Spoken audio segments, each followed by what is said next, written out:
All right, so why not go back and get back to work on what is general relativity? Lesson 51. We left off on lesson 50 almost exactly 1 year ago. So it's been a while. I kind of got discouraged, not discouraged, I shouldn't say that. I was noticing that the audience was getting smaller, and of course it should be getting smaller because the material was getting more and more esoteric, right? I started discussing the Riemann tensor, the Riemann curvature tensor, in such crazy detail that the constituency of people who care about it was obviously dwindling. But I find the subject super fascinating, and also I wanted to cover some topics that you don't find in your average book, and also are somewhere between pushing the envelope of what's in an intermediate level coverage survey of the course, and also being somewhat insightful. So where we really broke the mold is we kind of really went out of bounds on the Weil tensor. That's where we stopped. I really started taking this guy apart. But the goal was, the point of all of this was to get to the Riemann, not the Riemann equation, get to the Einstein equation, and to talk about the Einstein equation and then solve it for the Schwarzschild geometry. And I still want to do that. So I'm going to finish this up and put a capstone on it. It's going to still take a bunch of lessons, but we might as well get it done. On the way to getting here, the big takeaway from the previous 10, 15 lectures in this series was how to understand the curvature tensor. You really got to get that locked down, and that involves, you got to know about parallel transport. That's the key thing. The parallel transport is all entirely defined by the connection, right? The connection. If you've got to know about the connection to understand parallel transport, and from that you can understand the Riemann tensor. And in the case of general relativity, of course, as always, the metric defines a connection. And the idea is that the Einstein equation defines the metric. So what do we have? We have the Einstein equation defines the metric defines the connection defines the curvature.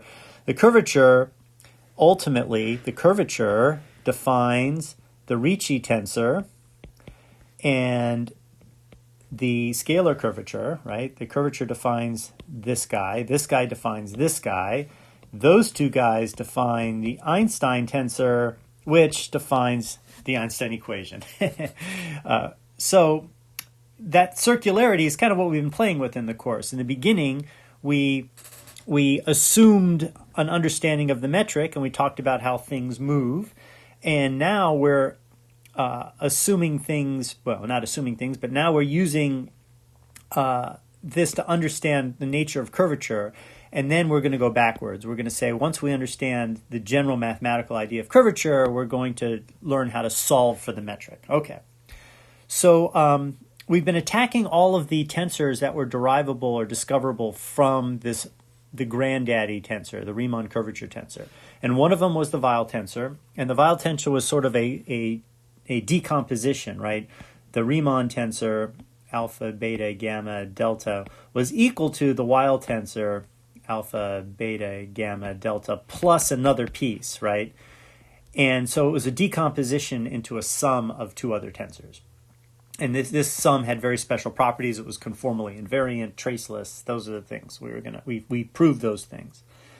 Now, but there's also other things that can be done with the Riemann tensor, of course, and we've already discussed a little bit about one of them, but the Ricci tensor was the single contraction of the Riemann tensor. It's the alpha, gamma, beta. And there's really only one contraction of the Riemann tensor, and we showed that in a previous lecture. In this lecture, we're going to talk about the Ricci tensors, understanding it sort of intuitively, or getting a sense of what it's trying to tell us, and that's going to be important for when we combine it with the scalar curvature to get the Einstein tensor, which is important to understand the Einstein equation. Okay, so we're going to refocus on one of the tensors derivable from the granddaddy tensor, the Riemann curvature tensor, the Ricci tensor, in this lecture. We're going to talk about it some more. So let's begin. The derivation and explanation I'm going to show, I actually found in this wonderful paper. Well, before I call it wonderful, let me put the caveat out there that I only read the section that about the material we're going to talk about. It's a simple introduction to particle physics, so it's a very broad paper that talks about a lot of things. I read some of the parts that we're going to talk about today, and I really liked them a lot. I really enjoyed the derivation that we're going to show you today, and so I recommend it at least tentatively. I haven't read the rest. I did read some of its stuff in the early section about abstract algebra, and I found that was too simple. That's too simple to be useful. This is not the place to get a simple introduction to the abstract algebra concepts you need to understand particle physics at all. But it certainly seemed to be interesting and good for what we're going to talk about today. So the derivation, if you want to follow along in a real paper out there, go ahead and dig this guy up and have a look. Tell me what you think about the overall paper. I didn't even look at part one, so I'm not endorsing this thing, although this part certainly is endorsable. And let me quickly remind you guys about parallel transport. Right, parallel transport, it's a really, really big deal. Everything in differential geometry, literally everything, depends on a good understanding of parallel transport. Parallel transport's big thing is it takes the tangent space at one point in the manifold, right? This is, when you see these kinds of pictures, this is one I think we did, I may have used in this class already. When you see these kinds of pictures, everything here is considered the space-time manifold. This is one point in the space-time manifold. This is another point. I give the points names, P and Q, but those points have coordinates, right?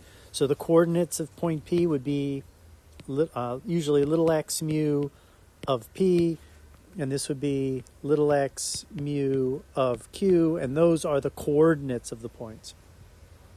And each of these points has its own tangent space, its own gigantic vector space. And the vector space has the coordinate basis del mu and the coordinate co-basis dx mu. All of this stuff is stuff you just got to know cold, right? But the importance of parallel transport is it tells us how to compare things in one tangent space with things in another tangent space, which is strictly and totally forbidden mathematically, right? Two tangent spaces are two different sets, and there's never a way, an obvious way of how to compare things in two different sets. You have to create a way of doing that, and that creation is this guy right here, right? This guy right here. It's the connection, which, by the way, is a function of space-time, and it's the connection. We've talked a lot about that, but the idea of this picture is that we have a vector in one tangent space, and it has a certain set of components in that tangent space. If we just copied those components and put it in another tangent space, we get some random vector in that tangent space whose components happen to equal the components in the tangent space at P. That's not a meaningful relationship. It's coincidental. But we do know that if we do that, we can define a connection such that if we subtract off from those components, this product of the connection, the components, and the distance, this is the distance, delta x alpha, the distance between the 2 points, we can then derive a vector that we're going to call parallel to this vector in P. So we can find the vector in Q that is parallel to the vector in P through this process of parallel displacement. But it's really essentially a very arbitrary thing, right? It all depends on the notion of a connection, right? This is what this product term is. The connection times the vector components times the displacement, and then over here is the unit vector, right? It's the difference between the vector whose components are totally unaltered and the vector that's actually parallel.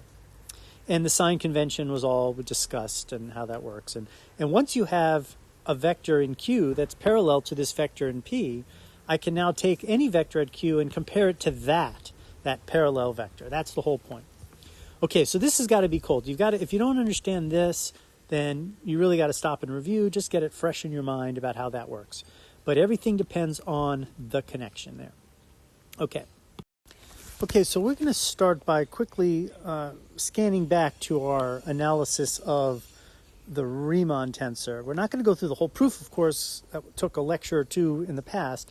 But I want to remind you of a few things before we cover the work in the paper. basically it's done by this notion of geodesic deviation. And the idea was you start at a point in space-time, which we called P0, with a vector. And that vector has components x alpha. And right here, the way the notation I've used, which is a bit unfortunate, I just realized, this is the vector at P0, and the coordinates of P0 is x mu. So the idea is we take that and we parallel transport it to P1. And we're parallel transporting in the direction of some vector whose components are these very small component values. So P0 and P1 as coordinates are close together. And that allows us to do this parallel transport operation, and this dotted arrow is supposed to be the parallel transported version of this vector here. So the way the notation looks like is, it looks like this is a vector field who has a certain value at x mu, and this is the value of the vector field at x mu plus delta mu. And that's not what this is meant to mean. This is meant to mean this vector here, whatever it is, however you chose it. I mean, it could be the value of a certain vector field at P0, but this vector here is not the value of a certain vector field at a nearby point. It's meant to mean the parallel transported vector of whatever vector you had at P0. Likewise, the same case for P2, right? You parallel transport XA to this point and you get supposedly this vector here, right? And again, I have the same sort of unfortunate notation. This is supposed to mean the vector XA parallel transported to this point. You know, maybe I could adjust the notation by putting like little parallels here, just sort of to indicate that. You know, I guess I would have to do it everywhere now, huh? Anyway, so then the idea is once you've made those transports, then you transport them both to the same point P3, and now you end up with this vector parallel transported to P1 and then to P3, and this vector parallel transported to P2 and to P3, and those two processes yield two different vectors, this green one and then this sort of beige one, and they're not the same. And that difference is given by the Riemann tensor. And we derived this very rigorously in a previous lecture. So you'll notice that we have a negative sign here, and we have a bunch of indices contracted with the components of the vector that you're playing with, and these displacements. And that fell out of our analysis our analysis of this thing. But the point is that this difference, if space-time is flat, this tensor is 0, and that distance is 0, and this green vector and that beige vector are the same. So flat space-time has 0 Riemann tensor. That does not mean, and I'll just remind you, that does not mean that the connection is 0, however. Right? The connection can actually be non-zero, but the Riemann tensor, which is built out of the connection, will be 0 for a flat space-time. And obviously in a flat space-time, it doesn't matter how you get from one place to another. Okay, so now to begin our study of the Ricci tensor, right, I'll remind you the definition of the Ricci tensor is R alpha beta equals the Riemann tensor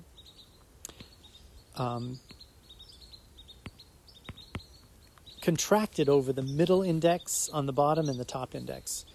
And that is our definition of the Ricci tensor. So to begin our discussion of that, we're now going to use the work from that paper I mentioned. We're going to take this picture, but we're going to apply it to a very special vector. And then that'll be our point of departure. And this is the picture that's actually in the paper. I actually photographed it from the paper and put it right here. And I want to show you how this picture matches up with the one we did for our original study of the Riemann tensor. But you can see that it obviously looks a lot the same, right? We've got a vector here, and we got a points on a square, and we're clearly going, well, this vector here, v, I guess I should highlight it. There's a vector here called v, right? And we are going to parallel transport v from the point P to the point Q, and that parallel transported vector is going to be this one right here, right? But what's interesting is we also parallel it to this point P prime, which is our expression of P1, right? I've just talked about taking a vector and kind of moving it this way. That's how the paper did it. But it also moves around this parallelogram up, right? So, but notice the direction it moves up. It moves up in its own direction, right? That's very different from this picture where we parallel transported it in some arbitrary direction relative to the vector. In this case, we move it in the same direction as the vector is pointing. Another way of understanding that is to say this vector v at this point defines a geodesic in spacetime, right? At that point, that vector, if you were a particle at that point, and that was your velocity vector, then you would, assuming that there's no forces present, you would follow a certain geodesic that goes through that point. And you got there on a certain geodesic, and you depart on the same geodesic. And you follow that geodesic all the way through space. And so our parallelogram, the left side of it is going to be a geodesic in spacetime. And this vector v that we're going to be transporting around the parallelogram is the velocity vector of this particle. Now, velocity can be very large, right? And if you look here on this picture that we had before, we insisted that, hey, this makes sense, but only for very small displacements. This is calculus we're talking about, right? Everything's on the limit where these things get really, really tiny.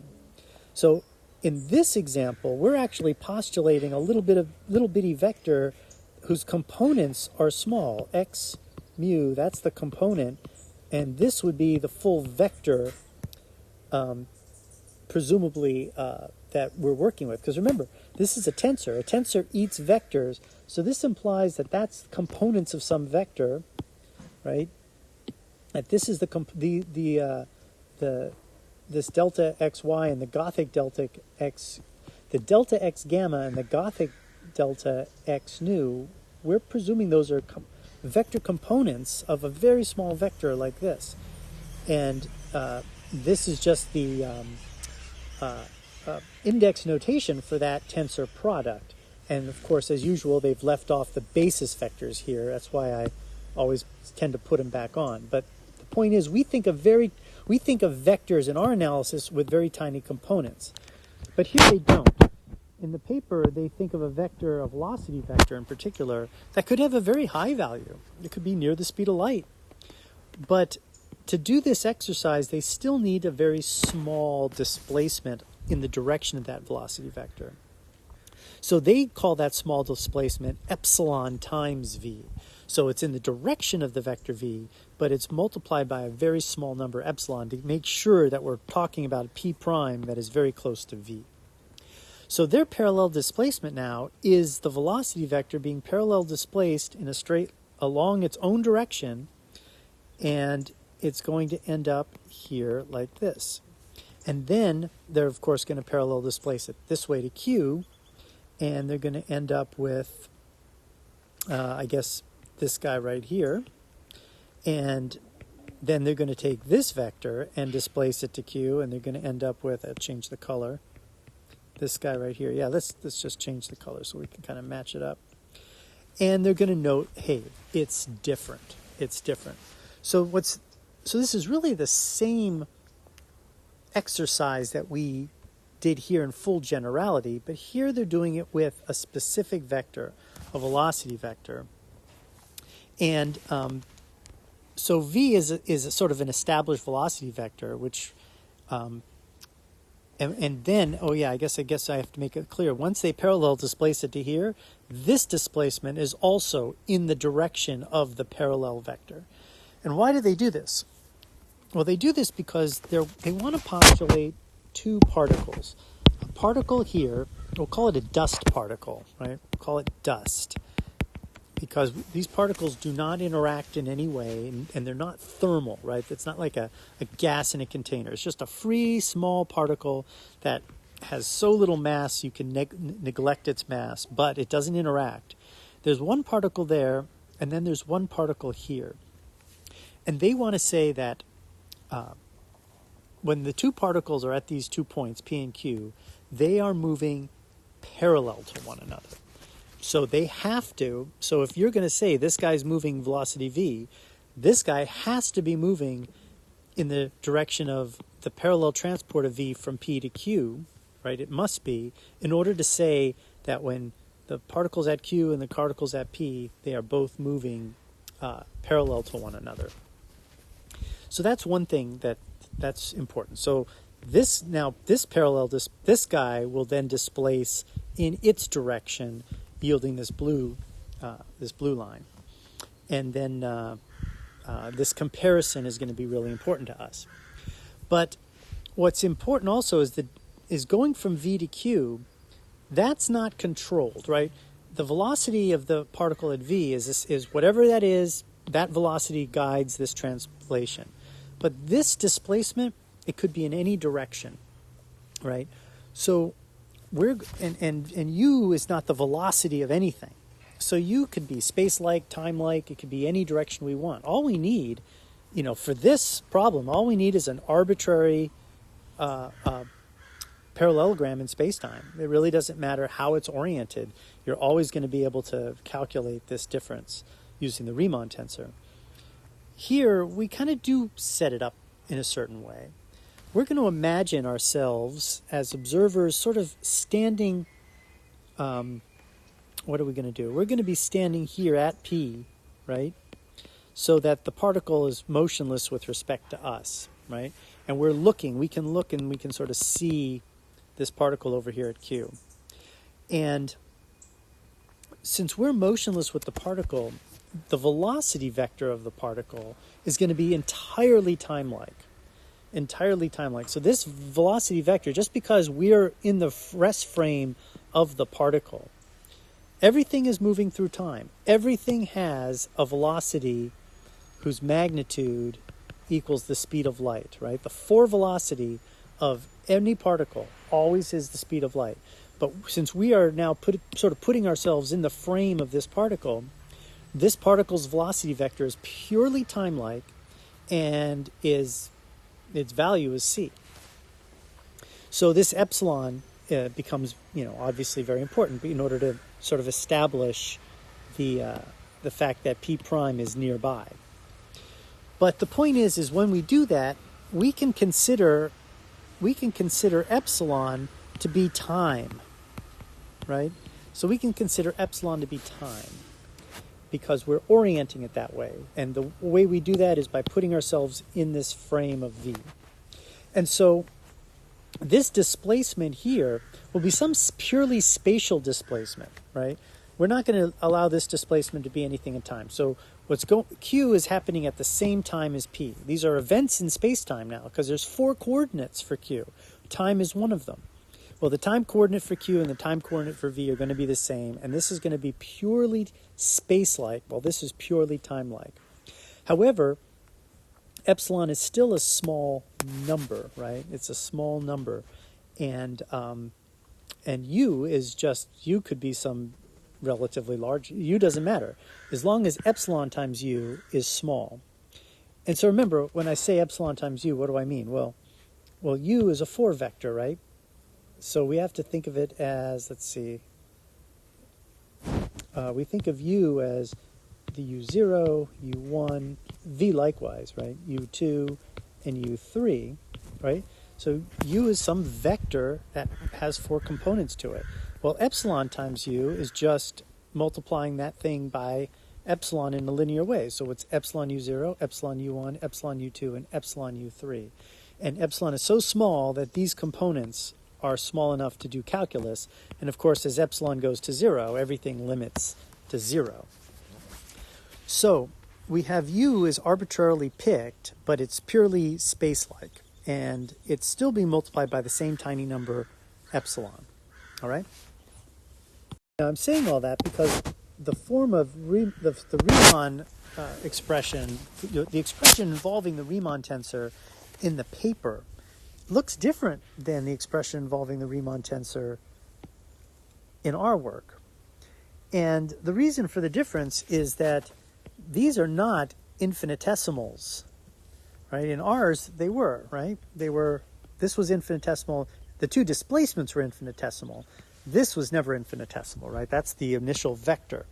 But the two displacements were infinitesimal. Here, the two displacements are quite finite. And of course, the two displacements are, the displacement vector is u, right? This is the u displacement vector. This is a displacement vector, v, because remember, we're displacing in this direction, right? We're displacing in this direction here. So that's a displacement. But this VL takes the place of what we were calling x, because now the displacement vector and the vector being transported are the same. So what we have as x right here, do that in red so you can see it, that now is a repeat of v. But again, what about it being small? Well, the reality is these guys here, I'm going to now erase the three, they actually were epsilon uj and epsilon vk, right? And then vl, right? And the epsilons all came out, and they came out in front like this. Now, there is a weird idiosyncrasy with the paper, right? Their diagram talks about epsilon u, where epsilon is a small number. But their formulas, they have something called delta epsilon, which I guess literally taken would be a small change in a small number. I think that's just, I got to say, it seems to me like just a bit of an oversight in the paper. I think notion of delta epsilon is a bit absurd, right? Epsilon is a small number, so this could actually just read epsilon squared, right? I think the delta epsilon, I think they want to have a delta v here, and usually when you have a delta on one side, you feel like should be a delta on the other. So I guess that's what had it in there, but I don't know. I'm not so sure. But anyway, the point is you have this epsilon squared in there. And so that explains why their formula looks a little different. They're also missing a sign. And the reason they're missing a sign is that they contract on different indices than we do up in our other equation. And that's pretty typical. In fact, it's typical to do it this way so you don't have the negative sign. So, we end up with this negative sign in front of everything, right? Right here, right in the top. And if you notice, our displacements are contracted with the time-like displacement with gamma and the space-like displacement with eta. And here they do this space-like displacement with what we would have called gamma, and the time-like displacement with kappa, which is the reverse. And the Riemann tensor is anti-symmetric in those last two indices. So that's what affects that's what makes the difference regarding the sign. So now I've explained why this formula looks different than this formula, but it's the same process. They made a different choice about how to identify a tiny displacement vector, and they made a different choice about how to establish the contracted, or the not contracted, but the tensor products on the indices. Okay, so now the point is that in this circumstance, let me erase all the ink here, hold on.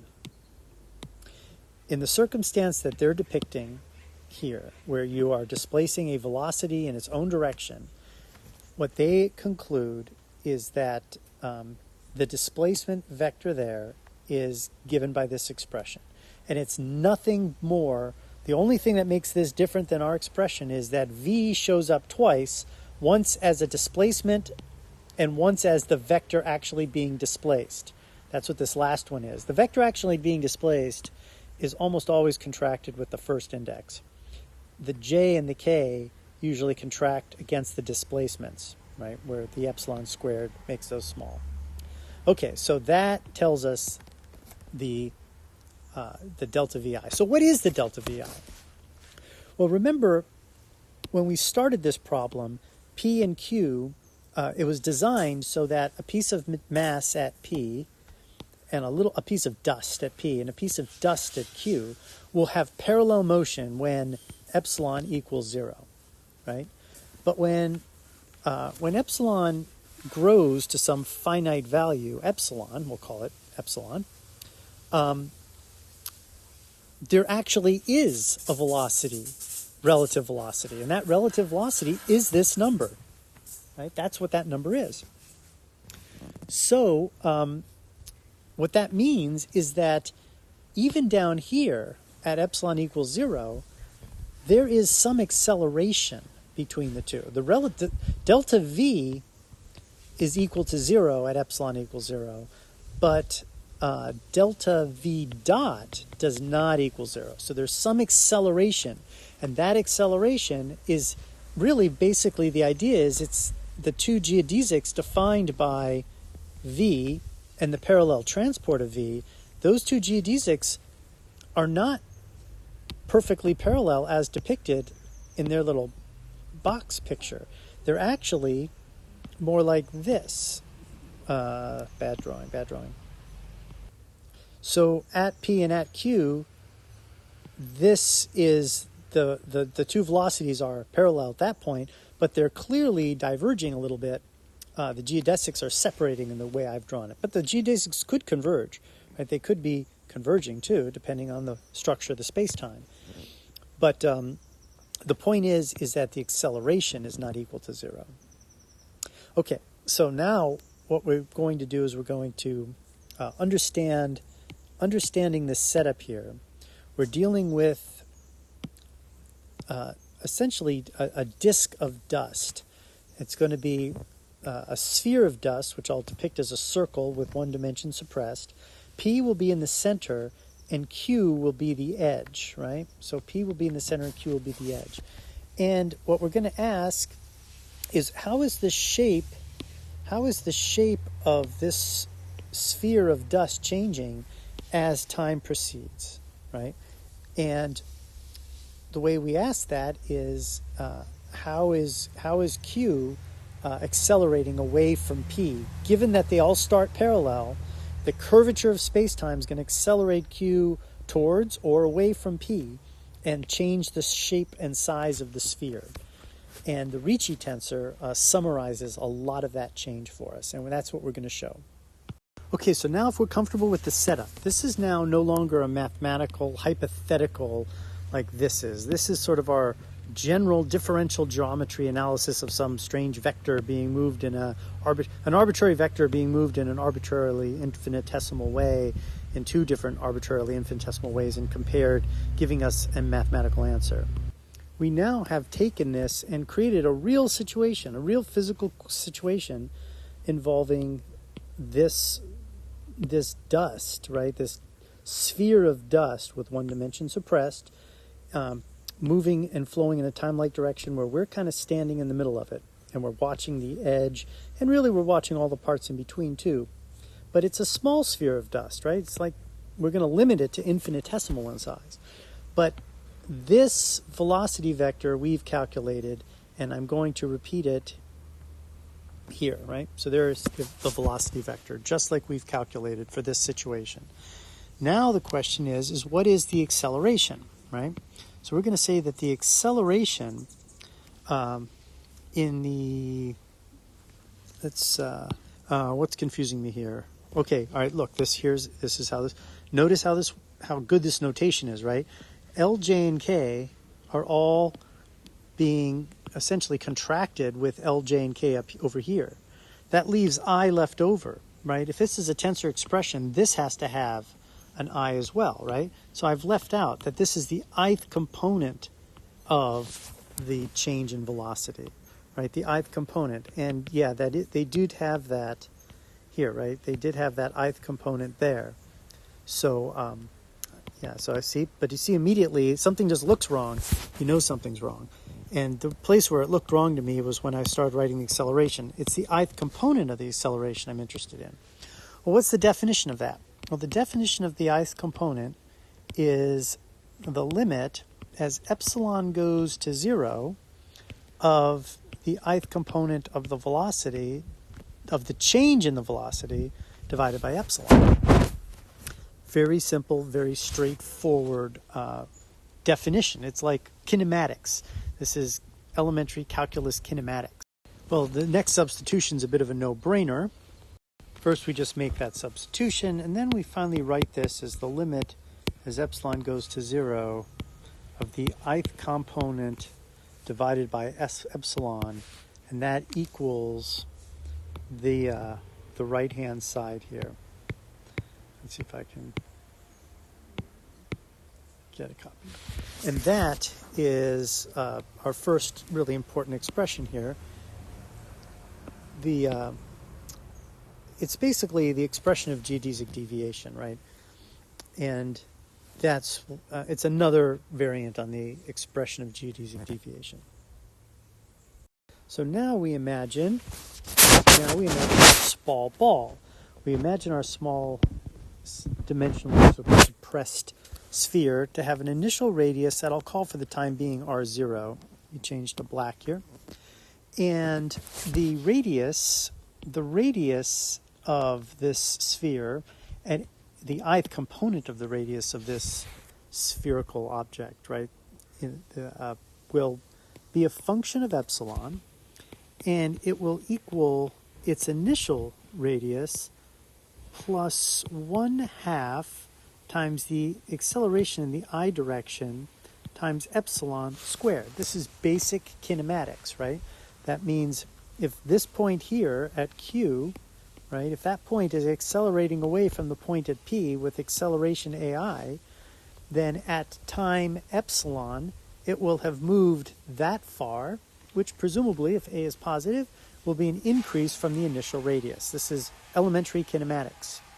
And then with that in mind, the velocity as a function of the time will simply be AI times epsilon, and the acceleration of this radius is, of course, just AI. And these dots, right, these dots are, in fact, derivatives with respect to epsilon. So r dot is understood to be dr of epsilon d epsilon, right? But we're calling epsilon time the way we've oriented everything. So it's okay to use the dot notation, sort of the Newtonian notation of where the dot represents a first derivative or second derivative with respect to time. And also of note are the initial values. So Ri at time 0 is going to be R0. The first derivative, right, we've set it up, right, so that the first derivative of that radial expansion at t equals 0, oops, that's got to be a 0, is 0, right? Epsilon equals 0, r dot is 0, and r double dot at time t equals 0 is given by AI. So that is our basic expression here. We have so far to work with, we have this notion, this picture right here of understanding this ratio of the acceleration in the ith direction with respect to epsilon as a function of the Riemann curvature, or the curvature of the spacetime, and the velocity vector and the displacement u. And then we have these sort of kinematic relationships that are going to tell us how the ith component of the radii of a sphere will change with the acceleration in those directions. Elementary kinematics, very complex differential geometry. So we have these two things we're looking at. So now we study this limit, the limit of the radial acceleration, I guess I keep forgetting my eyes here, over the radial size as epsilon goes to 0.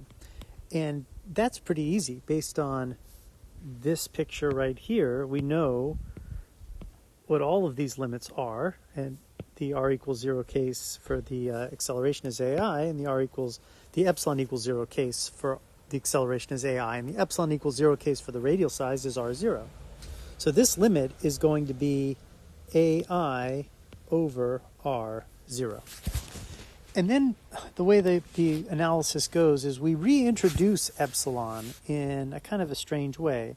We reintroduce it by saying it's equal to the limit as epsilon goes to 0 of epsilon over r0 times AI over epsilon.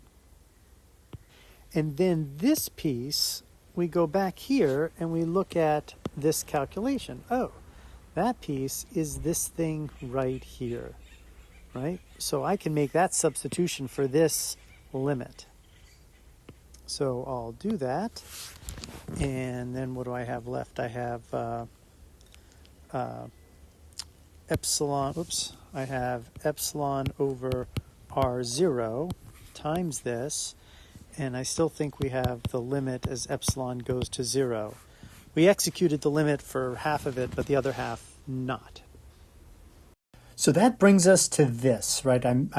I've reintroduced epsilon, and I now have this limit by substituting in for alpha I over epsilon, which we did back here, right? So back here. So now I've made this substitution, and this is the new formula. So now we're going to work on we're going to work with our ability to control UI to get the next simplification. And the way that works is we go back to the actual chart that we're using to derive all this. And I'll put that chart right here. And what we're looking at is this guy right here. Now U is arbitrary. V was not particularly arbitrary, right? V was arbitrary in one sense, right? We could pick any vector at P, but once we pick it, it sort of establishes the direction that we're going to do our loop parallel transports, right? Because we're parallel transporting in the direction of V itself. And so this line here is essentially a geodesic whose tangent vector at P is V. So that's sort of set. This guy is set because it's the parallel transport of V from P to this thing P prime. This vector here is definitely established by V, but it also depends on our choice of the displacement from P to Q. What P and Q are we going to talk about? And U is arbitrary, right? Now, epsilon is a small number, so it doesn't matter what we choose for U. U could be gigantic as long as, and epsilon will be controlling the size overall, and epsilon goes to 0. So U can be arbitrary. So we're going to choose U in a very specific way. The first thing we're going to do is U, the way we've sort of set up our circumstance, right? We've decided that we're going to use this as a model for a little dust cloud, right? And the dust cloud, the center of the dust cloud is P, and the edge of our dust cloud is Q, and the radius of the dust cloud is R0. So the first thing we're going to do is we're going to say R0, the radius of this dust cloud, it actually equals epsilon, right? In other words, our dust cloud is the same size as our scaling factor. And the reason that's good is because that'll allow us to put that there and then cancel. So then what is left is the direction of this vector here that separates P and Q. And we are going to choose that direction just to be a single coordinate basis vector direction. So I'm going to write U equals, and then I pick one coordinate direction. And the coordinate direction I'm going to pick is the ith coordinate direction, just partial I. Now notice when you normally write an arbitrary vector, right? If U was some arbitrary vector, I would have written U equals U alpha partial alpha, and that would have stood for this sum, the sum of these four terms, one for each of the basis vectors. That's not what I've done here. This UI is the vector, but there's no sum here. It's just one basis vector, and it's a basis vector in the ith direction. And what does that ultimately do? Why? I mean, well, we choose it because it's nice and simple, right? It's going to be, we're choosing U to be a very obvious displacement, like right along the x-axis of whatever coordinate system is operating in the system, or right along some coordinate direction. So it's nice and convenient, but what it has the benefit of simplifying, in a strange way, this expression here, because now I'm going to take UI and I'm going to substitute UJ, this UJ, which is summed, by the way, right? We're summing each of the components of J over J, but this guy only has one component, the ith component, right? So all the other terms are 0, right? So anything that's not the ith component is 0. So it's effectively going to be a delta function that's going to replace j with I. But let me show you how that works mechanically using the tensor analysis that we've learned in our previous work. Okay, so let's retreat back to our basic definition of the tensor, right? We've been spending a lot of time working with components, right? So I would write down R, I, L, J, K, right? And for those of us who fully understand tensors, we know that's shorthand for this thing, where we include the basis vector. But because of the hyper efficiency of the notation, we don't usually include the basis vector. But let's go back to where we actually now include that basis vector.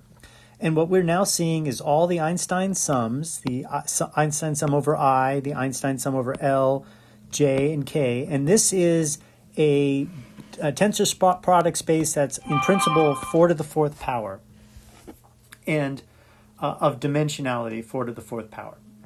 And but with some symmetries in R, we're dealing probably with a smaller subspace. But that aside, this thing is looking for to consume a covector, vector, vector, and vector. So this is an element of a 1-3 tensor product space. So we're now going to play around with U, right? We've decided that the U vector that we're going to feed this thing is equal to partial I, right? And we know that goes into the, it's going to go into the, we know that U is going to be summed into the second, it's going to go into the second of the vector slots, or the third slot overall. And we know that because the way the summations work, we're summing over the j and we're summing over that third slot. Doesn't matter that u is the first in this list. This list can commute all day long. It's the sequence of the indices. That's the art of all of this that keeps everything under control. We put this in this order for whatever reason, some aesthetic reason, but it's the fact that this j is going over the second slot that tells us that u belongs, the second lower slot, that u belongs right here. So what we would put there is we would put our vector u, which is this cat right here, this partial I. Now, I want to compare it, right? I want to compare that to what we would have done had we said u, the alternative would be u equals u u alpha partial alpha, right? If we had done it the regular way, what would have happened? Notice that our component on u is 1, right? So this thing is 1 times partial I, right? The component is just 1. So if we proceed, what do we end up with? Well, if we execute this dual space mapping just on this slot, right, in the two circumstances, I'll write down both circumstances so you can compare, right? U alpha partial alpha, that's one of the circumstances. So in that circumstance, you would end up with delta xj u alpha partial alpha. The u alpha would come out in front and become a product up front. So you'd end up with R, I, L, J, K, U alpha.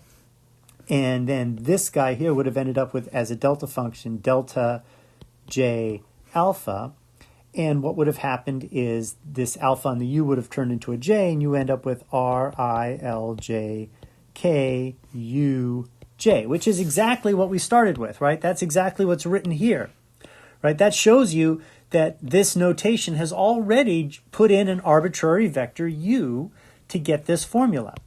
So now all we're really saying is, okay, we've got this arbitrary vector U here, but wait a minute. All the UJs are 0 except for the ith component, which means this is actually going to be now, erase.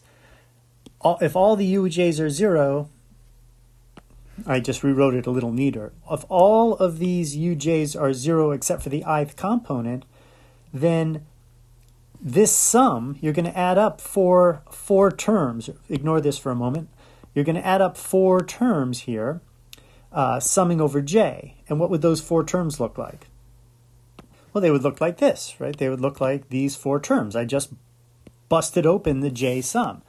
But what I'm now saying here in our work, we're saying, you know what? All of these u alphas are 0 except for the ith one. So I don't know which one the ith one is, but say the ith one was number 1, right? I know u0 is 0, u2 is 0, and u3 is 0, but this one's not 0. So these guys, in principle, are 0, and this whole thing is just this, but that is the ith one, right? So, well, the point is now, and u1 itself is 1, right? The value of u alpha right here, or the value of ui is 1. So this goes away, and all you're left with is that naked term. And so now all I have to do is propose that the index on u that's non-zero is equal to the ith index. And now this 1 becomes actually an I, right? An I. And you'll notice this is not a sum on that I. This is a non-Riemann sum where the the upper and lower index is the same, but you're not summing. But the better way to see that is to just go ahead and directly apply our new vector in there. This guy will end up being dxj partial I, right? There's no coefficient will come out because there is no coefficient to come out because the coefficient is 1. And this becomes the delta ji, so that does come out, and then you end up with r, I, l, I, k as your coefficient in the front, and then all this stuff comes right here. And this is not Riemann summed. It's not Riemann summed. That's what I'm emphasizing that because that's the tricky part. Is this looks like the definition that we've already learned for the Ricci tensor, right? This looks like RLK, right? Because you sum over I, that's the definition of the Ricci tensor. But there's no sum here, right? There's no sum here. And because of that, this is slightly different. K's got to get fixed, right? But so when we make that prescription, when we make that substitution right here, what do we end up with? And this is what we end up with. The limit of this ratio, oops, I got to keep the, I want to keep the dependence on epsilon in here. I took away the dependence on epsilon. R is dependent on epsilon, right? I shorthanded that up here, but I put it back in here because otherwise the limit is epsilon 0 of this ratio isn't obviously clear unless I have epsilon in there, right? So I should have my epsilon in there. But here, this limit is just equal to this thing, but this product of these particular components of the Riemann curvature tensor with these vectors that are defining the geodesics, but the emphasis here is that there is no sum. There's no sum. No sum on R. Okay, so now we've actually we've got this interesting thing, right? What is this saying? This is saying that the ratio of the acceleration between our particles, the acceleration between these geodesic, because these particles are just dust particles following a geodesic, right? They're following their own geodesic, but their acceleration away or toward each other, depending on the sign, as a ratio of their separation distance is equal to this number, which depends on the direction of the geodesic and the Riemann tensor. And of course, the Riemann tensor depends on the connection, which depends on the metric. All right, so now put a pin in this because we're now going to the next phase where we start talking about the volume of things. So we have to back up a little bit and learn something about the volume of a sphere in n-dimensional space and so forth. So the paper then reminds us about the multi-dimensional volume of a sphere. So given a sphere in n dimensions, right, in n dimensions, this is the gamma function. You have this coefficient, which notice this is a constant for any dimension n, which in our case would be 4, but could be 3. the volume of an ellipsoid, right, where the radial dimension in each of the along each axis is given by Ri, this is the volume of such an ellipsoid. If all of these radii are the same, it just becomes r to the n. So it reduces to the equation for a sphere. So given this expression, we're now going to learn that the Ricci tensor tells us something about how the volume of this sphere changes. So when we talk about the change of the volume of the sphere, we clearly need to understand the derivative of V0. So we want to find an expression for V0 prime, which clearly is going to be the same constant. I'll just call that constant C. And then we need to take the derivative of this thing. So you can imagine the derivative, this product, right, is going to be, let's say we're doing 3 dimensions. It'd be R1, R2, R3. And so the derivative of this product would be R1 dot R2, R3 plus R1, R2 dot R3 plus R1, R2, R3 dot, right? So you can imagine the way this is going to work is we're going to have the sum of the product of Ri, but then each time you do the product, you're going to have to multiply by, let's say the sum is j equals 1 to the d, and the sum is I equals 1 to the dimensions. I shouldn't put d there, right? I should put n, right? I'm using n as the number of dimensions, not d. N, n, n. So Ri, but then I need to divide out Rj, right? Because I need to take R1 out and replace it with R1 dot. And then I need to multiply by Rj dot, right? So this is now the expression for the derivative. So I can now write an expression for v dot in terms of n. So you see what this is. All this is me taking the product R1, R2, R3, and then sequentially dividing one of these 3 away and multiplying by the derivative of the one I divide away. And that's what this is. Okay, so I'm going to rewrite the expression for v dot. Okay, and there's the expression for v dot. And then, of course, we want the expression for v double dot, where I have to kind of do this process again. What I'm going to do is I'm just going to cut and paste from the paper, and this is how the paper writes it, and it's basically the same thing. C is this expression here. That doesn't change. And you'll see it's just another tricky combination of having to you get a double dot. When you take the next derivative, each of the terms will give you one double dot, but then each one will have one of the single derivative terms as well. So you have to kind of work through this, but you'll see that this is simply the product rule applied yet again and then sort of nicely buttoned up into this summation. I guess somewhere along the way I started calling this V0, where the paper calls it Vn, where n is the number of dimensions. Not sure why they felt it important to do this in arbitrary dimensions. In general relativity, everything is 4-dimensional, so it's not completely clear to me why they did this in total generality, but it's interesting. It is a good time to, review the volume of an n-dimensional sphere. I won't do it here, but, this gamma function, that does reduce to 4/3 pi r cubed if you replace n by 3. Okay, so what is this all getting to? We're now talking about the volume. So we see that we understand now the volume, the acceleration of the volume of our little test sphere is given in terms of things we know, right? We know Ri is epsilon, or we know certain ratios, we have certain expressions for the velocity, things we've worked with already, right? We've worked with, we have some ratios here of second derivatives to first derivatives. That might be useful in this formula. Basically, this paper creates these 3 different threads and ties them all together right about now. And the way this tie happens is we ask, what is v double dot n divided by vn, right? V double dot n divided by vn.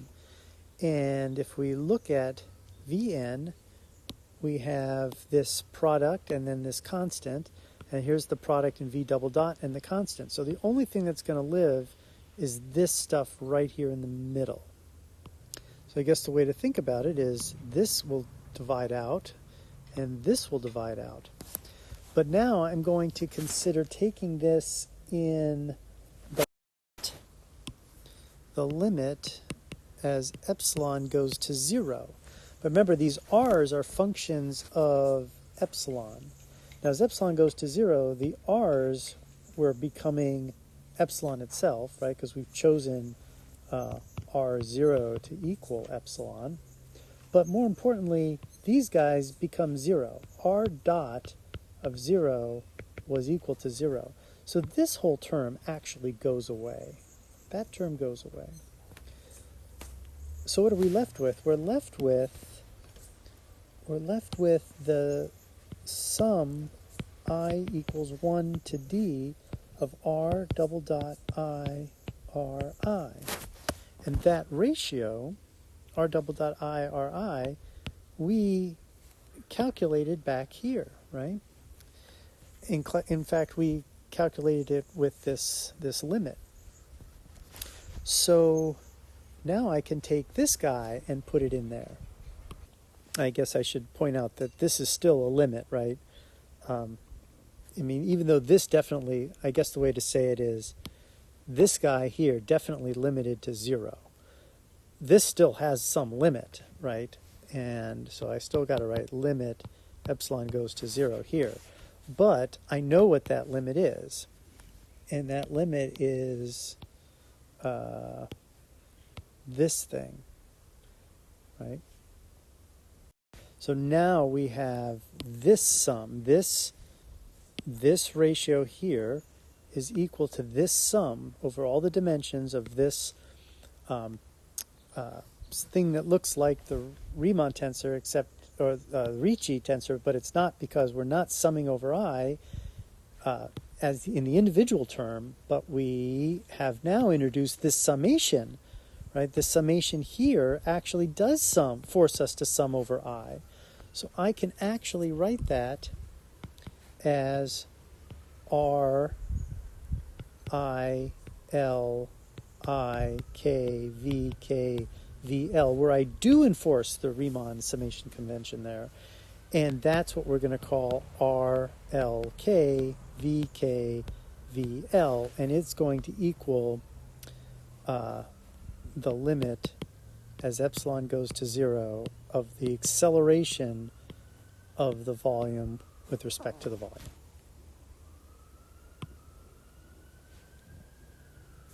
And so with this expression, we now have a way of getting a grip on the Ricci tensor. And remember how the setup went. The setup went, we started with a sphere of dust. And every particle in the sphere of dust initially had a parallel velocity.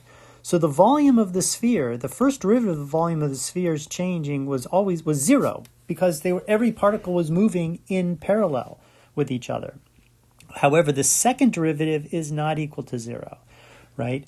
And so what we can say is that the acceleration, right, the acceleration of the change in the volume is going to equal the Ricci tensor, and then the VL and the VK, that's an expression of how is this thing set up moving initially in space-time, right? What direction is it headed in?